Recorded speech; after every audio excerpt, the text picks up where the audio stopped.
आपका स्वागत है। मैं विवेक बिंद्रा, मोटिवेशन स्पीकर और बिजनेस कोच। आज की बात करेंगे आचार्य चाणक्य पंडित पे।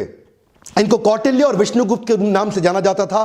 पिता का नाम चाणक्य, इसीलिए इनका नाम पड़ा चाणक्य। बुद्धि के भगवान। इनकी कूटनीतियों पर चल के कई साम्राज्य स्थापित हुए। आज कई बड़ी मिनिस्ट्रीज है हमारे देश में।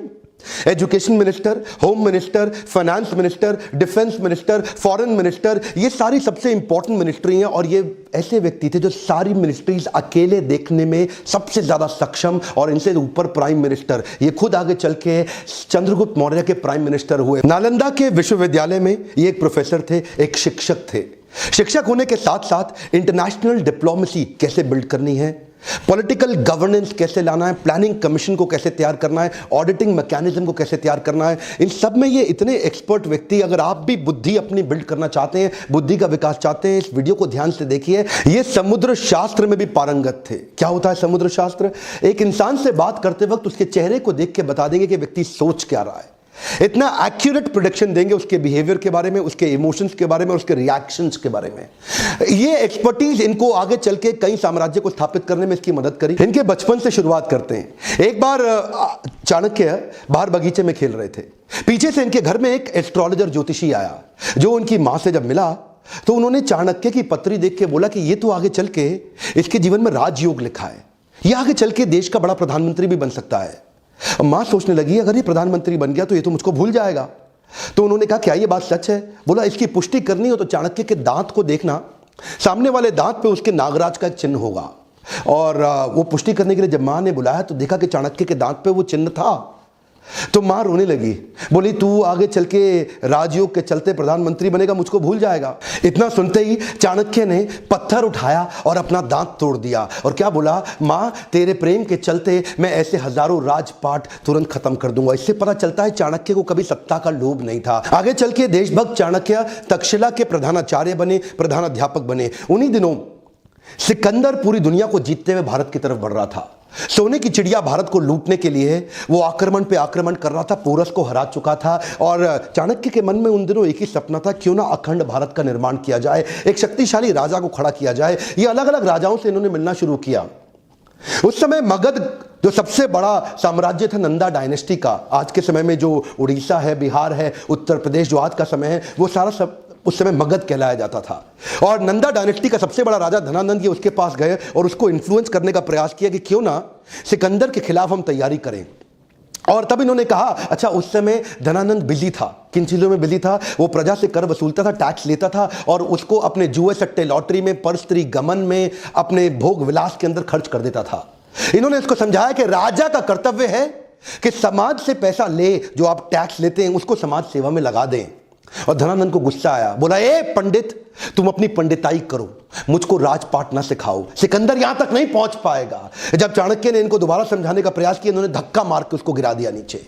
और जब चाणक्य नीचे गिरे तो उनकी शिखा खुल गई और बोले, तेरी यही शिखा काट देंगे। उस बात पे चाणक्य को बहुत बुरा लगा। उस दिन उन्होंने एक संकल्प ले लिया कि मैं ये शिखा तब तक नहीं बांधूंगा।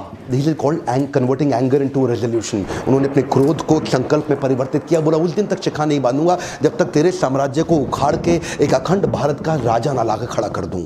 बहरहाल अब चाणक्य को लगने लगा कि अब समय आ गया कि मुझे ही किसी को कल्टीवेट और बिल्ड करना पड़ेगा। चाणक्य की डिटर्मिनेशन आपको इस बात से समझ में आएगी कि उन्होंने एक यंग लड़के के प्रति अपना जीवन समर्पित कर दिया, जिसका नाम था चंदू। इसका नाम आगे चल के पड़ा चंद्रगुप्त। इसको उन्होंने ट्रेनिंग दी, बहुत सारे संस्कार और सारे प्रकार के शास्त्र उसको सिखाए। इमेजिन करिए, ये 17-18 साल के लड़के चंद्रगुप्त की मदद से इन्होंने सोचा कि मैं सिकंदर के साम्राज्य को उखाड़ दूंगा। चंद्रगुप्त को खुद को भी विश्वास नहीं था, लेकिन उनको निष्ठा थी, उनकी शरणागति थी चाणक्य पंडित के प्रति। चाणक्य उनको एडवाइस करते चले गए, गाइड करते चले गए। चंद्रगुप्त उनकी सारी बातों को मानते चले गए। ये कहते थे कि शत्रु की दुर्बलता जानने तक उसे अपना मित्र बनाए रखो। चंद्रगुप्त हैरान, बोले, सिकंदर को मित्र कैसे बनाएंगे? चाणक्य ने तभी चंद्रगुप्त को समझाया कि तुम इनकी सेना में शामिल हो जाओ। किसी प्रकार से इन्होंने छोटे से बालक को उनकी सेना में घुसाया और उनका एक फेथफुल सिपाही बना दिया, जिससे अंदर की सारी जानकारियां अब चाणक्य के पास आने लगी। चाणक्य को इतना समझ में आ चुका था कि बहुत दूर से ट्रैवल करती हुई लाखों की सेना सिकंदर की शरीर से अब थक चुकी है। बोला अब इनको मन से थका देंगे।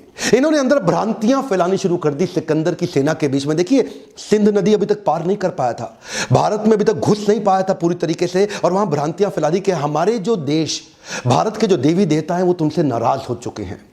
इन्होंने अजीबोगरीब काम कराए। कभी कभी अलग अलग दिनों में खाने में जहर मिला देते थे, द्विकंटक नीति के साथ छोटे छोटे अटैक करा देते थे, उनके देश के झंडे को जो पहाड़ पर लगा हुआ है उसको जला देते थे, अलग अलग प्रकार की विषमक भ्रांतियां फैला देते थे, लोगों के अंदर कंफ्यूजन, आपस में उनको लड़वा देते थे।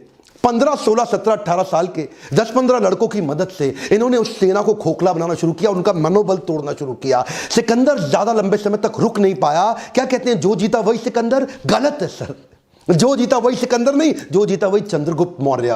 ये किसी को नहीं पता, सिकंदर भारत में कभी घुस ही नहीं पाया। चंद्रगुप्त मौर्य केवल गाइडेंस लेते रहे आचार्य से, और आचार्य चाणक्य पंडित की गाइडेंस में पूरी सेना को उखाड़ के बाहर कर दिया। इससे क्या हुआ, अब इनमें कॉन्फिडेंस बहुत आ गया। 5000 हाथी घोड़ों की एक सेना बना के सोचे कि मगध की राजधानी पाटलिपुत्र पर जाकर के एक हमला कर देते हैं और धनानंद को भी उखाड़ देंगे। अब ये ओवर कॉन्फिडेंस इनके लिए नुकसानदायक रहा। ये पहुंच तो गए 5000 के हाथी घोड़ों छोटी सी सेना लेके, लेकिन आधे दिन के अंदर दोपहर होते होते ही मगध की सेना ने इनको उखाड़ के बर्बाद कर दिया, खत्म कर दिया। किसी प्रकार से चंद्रगुप्त चाणक्य ने अपनी जान बचाई, भाग करके एक झोपड़ी के पीछे जाके छिप गए। अंदर मां कुछ खाना बना रही थी बच्चे को लेके, और बच्चा वो जो गरम गरम खिचड़ी थी खौलती हुई, उसमें हाथ डाल के जैसे ही खाना खाने लगा उसका हाथ जल गया। और तभी मां चिल्लाई, अरे पागल हो गया है तू, तो चाणक्य की तरह मूर्ख है, खिचड़ी के अंदर गरम गरम हाथ डालेगा तो जल ही जाएगा। परिधि से कोने कोने से खिचड़ी को खाओ, ठंडा करके आराम आराम से, कोने कोने से खाओगे हाथ नहीं जलेगा, बीच में हाथ डालोगे हाथ जल जाएगा। चाणक्य ने जाके बीच में मगध के झगड़ा कर लिया, उसको बाहर बाहर से तैयारी करनी चाहिए थी। यह बात सुनते ही चाणक्य की आंखें खुल गई, उनको अपनी गलती का एहसास हुआ। उन्होंने जाकर के औरत के पांव छुए और बोले, माई तुमने मुझको एक नई बड़ी शिक्षा दी। चाणक्य में सबसे अच्छी बात क्या थी, वो कई बार तकलीफों में आए क्योंकि बड़ी रिसोर्सेस सेना नहीं थी। धनानंद उस समय सबसे बड़ा साम्राज्य था उनका, नंदा डायनेस्टी का, लेकिन इन्होंने जाकर के 7 स्ट्रैटेजीज बनाई। पहली जो उन्होंने मां से वही सीखी कि परिधि पे हमला करो।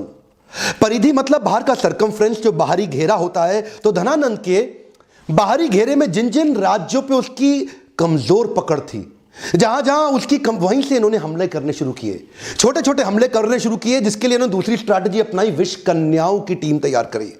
ये विष कन्याओं की सेना क्या होती है, बड़ी सुंदर सुंदर खूबसूरत लड़कियों की एक सेना तैयार करी, जिनको थोड़ी थोड़ी मात्रा में विष दे दे के उनको विष कन्या के रूप में तैयार कर दिया। ये पहली बार हुआ, इससे पहले कभी नहीं हुआ। दुनिया भर में बहुत सारे काम चाणक्य ने पहली बार किए, और ये विष कन्याओं की सेना वहां के परिधि के राजाओं को चूम कर अपने चुंबन से उनको विष देके समाप्त कर देती थी। इतना ही नहीं, इसके बाद इन्होंने तीसरी स्ट्रैटेजी क्या अपनाई, जासूसों की सेना बनाई। इतने जासूसों को ट्रेनिंग दी कि जासूसों को कैसे बढ़िया जासूसी करके सारी खबर अंदर की लाके देनी है। अब चाणक्य को समझ में आ गया, स्ट्रैटेजिकली चलेंगे। ये क्या कहते थे, शत्रु के लेकर के कभी गुस्से से शत्रु के बारे में मत सोचो। अगर गुस्सा आ जाएगा शत्रु के खिलाफ तो आपकी एनालिटिकल एबिलिटी खत्म हो जाएगी। तो चाणक्य जो आंकलन करते थे ना, एनालिसिस, वो ऐसा इतना जासूसों से इतनी इंफॉर्मेशन लाते थे, और कभी कभी जासूसों की भी जासूसी करा देते थे। चाणक्य इतने एक्सपर्ट थे कि पैरेलली चौथी स्ट्रैटेजी बना रहे थे, building a high performance team. ये इन्होंने कैसी करी, इन्होंने वात्सायन मुनि का एक वेश धारण कर लिया, और ये जानते थे कि अगर बड़ी सेना बनानी है तो उनके मन, बुद्धि और आत्मा को जीतना पड़ेगा। एक पॉपुलर अपने आप को वात्सायन मुनि के भेष में जाकर के लोगों को जगह जगह कथा प्रवचन करते थे, और उनको धीरे धीरे इंस्पायर करते थे कि तुम चंद्रगुप्त की सेना को ज्वाइन कर लो। ये जानते थे कि प्रेम से बात करूंगा और आध्यात्मिक बात करूंगा, लोग प्रभावित हो जाएंगे, प्रभुभावित हो जाएंगे, और मेरी स्टोरी और मेरी कहानी पे विश्वास करेंगे और चंद्रगुप्त की सेना को ज्वाइन करते चले जाएंगे। उनकी आत्मा, मन, बुद्धि को जीतने के बाद अपनी वाणी की शक्ति से उनको प्रभावित करके एक एक करके धीरे धीरे 8 लाख लोगों की सेना तैयार कर दी। यह सेना ऑलरेडी 4 गुना बड़ी हो चुकी थी अब धनानंद से। इनके पास हाथी घोड़ों की बड़ी सेना और घुड़सवार रथों की बड़ी सेना, पैदल सिपाहियों की सेना, इतनी बड़ी सेना धीरे धीरे ये देखिए, इस सारी स्ट्रैटेजीज पैरेलल करते चले गए। हमारे देश में आज आरक्षण का बड़ा चक्कर चल रहा है ना, वहां पे आरक्षण के चक्कर के सख्त खिलाफ थे। ये कहते थे केवल योग्य व्यक्ति को आगे बढ़ाऊंगा, your country is only as powerful as your lieutenants. तो अपने लेफ्टिनेंट को चूज करते थे। जो आदमी योग्य है उसी को आगे बढ़ाते थे। उनके ट्रेनिंग कैंप्स पे क्या कहते थे कि राजा को अपने आसपास के लोग बुद्धिमान और योग्य रखने चाहिए, चापलूस लोग नहीं चाहिए जो केवल आपकी तारीफ करते रहे। चाणक्य श्लोक बोलते थे, दुर्जनेषु च सर्पेषु वरम सर्पो न दुर्जना, सर्पोदंशति कालेना दुर्जनस्तु पदे पदे। चाणक्य कहते थे दुर्जन मतलब दुष्ट व्यक्ति और सर्पेशु मतलब सांप, इन दोनों में से सांप अच्छा है। वरम सर्पो न दुर्जना, दुर्जन को छोड़ दो, सांप के साथ रह लो। सर्पोदंशति कालेना दुर्जनस्तु पदे पदे, सांप तो एक ही बार काटेगा, एक ही बार डसेगा, लेकिन दुर्जनस्तु पदे पदे, दुर्जन व्यक्ति हर कदम पे आपको डसेगा, हर बार डसेगा। इसीलिए क्या कहते थे कि मैं टीम ऐसी तैयार करूंगा जो केपेबल लोगों की हो और दुर्जन ना हो। तो ये एक हाई परफॉर्मेंस टीम तैयार करते गए और साथ साथ ये छापामार युद्ध के छोटे छोटे प्रयास करते गए। ये इनकी अगली स्ट्रैटेजी समझिएगा। एक तो देखिए होता है कि टेस्ट एंड लॉन्च और एक होता है launch and test. Test and launch क्या होता है? पहले छोटे छोटे टेस्ट करो, पायलट एक्सपेरिमेंटेशन करो, छोटा टेस्ट करो और उसके बाद उसको वैलिडेट करो। और दूसरा क्या है, पहले लॉन्च कर दो और बाद में देखना टेस्ट करके रिजल्ट आया कि नहीं आया। जो पिछली गलती करी थी 5000 घोड़े सैनिक के साथ, वो क्या था, पहले लॉन्च कर दिया, बाद में टेस्ट से पता चला कि ये फेल हो गए। अब क्या करते थे, अब कहते थे अभ्यास करेंगे।